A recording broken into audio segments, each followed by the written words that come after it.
Cattle prices go up, beef prices follow. Cattle prices go down, beef prices remain. A rancher might wonder, what gives?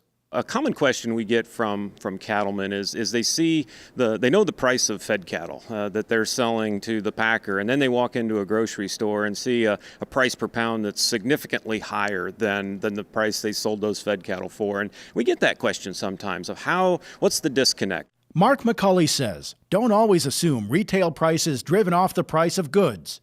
There is a cost for everything in between.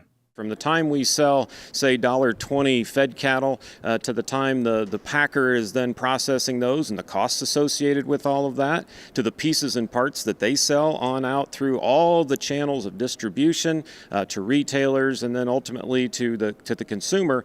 Those steps create the great eating experience the consumer craves. The best example is as we look at kind of how that $1.20 fed cattle can convert to something that as you walk into a grocery store and maybe find a $25 filet mignon. A 1,400-pound steer produces a 900-pound carcass that only yields 14 pounds of tenderloin, just a few pounds that can command high dollars at the counter.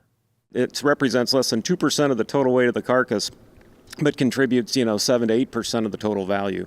That's important for cattlemen to keep in mind while they make genetic decisions about their herd and decide which traits to emphasize.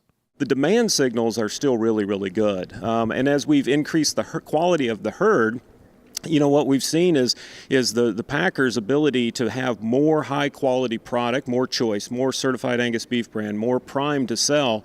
It's allowed them to pay more for all fed cattle because of the rising tide, if you will, of quality and how that's sent a very strong signal back all the way through the system. Premiums paid for quality remain strong. I'm Bob Cervera.